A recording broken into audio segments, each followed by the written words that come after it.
Et on verra du côté des Sabres, celui pivoté par Tage Thompson.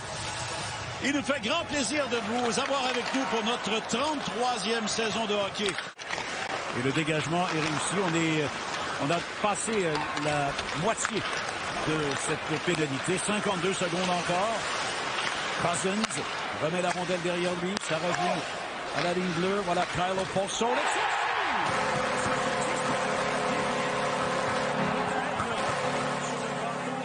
Un joueur qui était placé devant.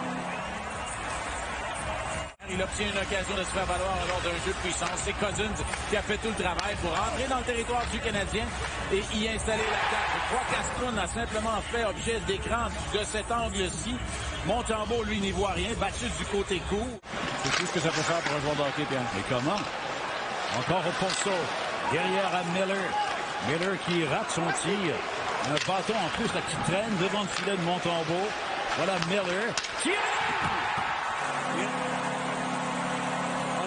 C'est ce bâton qui a embêté les défenseurs et également Samuel Montembeault. Est-ce que la rondelle dévie? Elle semble dévier sur un joueur positionné devant le filet.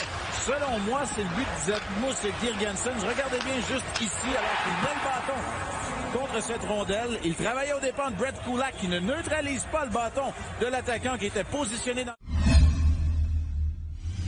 Voilà Perreault qui reprend le long de la rampe. Perreault passe vers Wideman. Wideman tente de rejoindre Armia, mais Robert Hagg est là. Hagg qui perd. Armia reprend la rondelle. Tire, filet ouvert et le but! Chris Wideman qui marque son premier dans l'uniforme du Canadien. C'est 2-1. Les défenseurs sont sur la patinoire. Wideman qui va s'aventurer. Bataille gagnée derrière la ligne des buts par Armia et par Perreault. Armia qui refile le disque par la suite à l'embouchure du filet lorsque la rondelle dévie.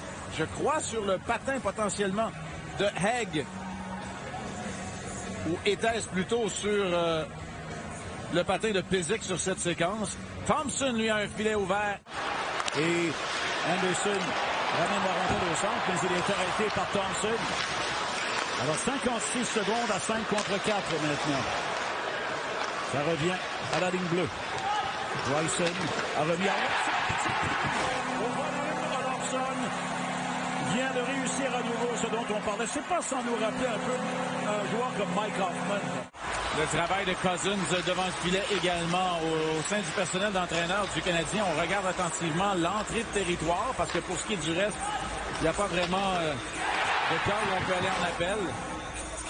Lors de l'entrée de territoire qui était quand même assez serrée, est-ce qu'on va choisir d'aller en appel? Je regarde du côté des entraîneurs pour ce qui est du reste. Vincent a illustré là, le travail en défensive. Beaucoup trop de temps. Gerard transporte le disque en territoire des Sabres. Le voilà dans le coin, cherche une option, repère Drouin, le tir bloqué. Drouin prend le retour, mais n'a pas été en mesure de profiter de cette autre chance. Et les Sabres s'amènent à 3 joueurs avec Anders Bjork et tir de but! Et tout s'écroule pour le Canadien. Ce qui amorce, voilà l'occasion ratée du côté du Canadien. Tir bloqué par Girgensons. Lorsqu'un deuxième est bloqué, la contre-attaque s'amorce. Descente à 3 contre 2 alors qu'on est en fin de présence du côté du Canadien. On refuse le changement, on dirige la rondelle vers le devant du filet. Sherrod bloque le tir initial, mais ça devient un retour parfait sur un plateau d'argent pour Bjork. Hagg s'avance, mais laisse la rondelle derrière à Olofsson.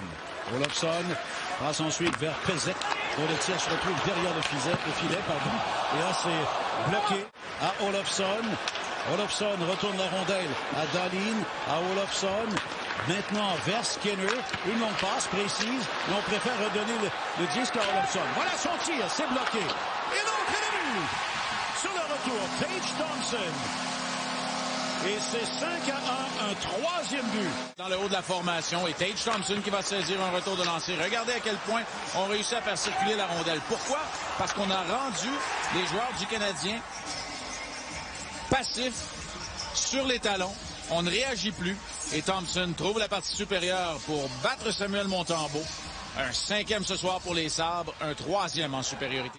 Il faudra regarder dans le miroir. Est-ce qu'on a pris cette équipe des Sabres à la légère ce soir? compte tenu du calendrier qu'on pouvait observer déjà depuis plusieurs semaines. Et peu importe la raison qu'on trouvera.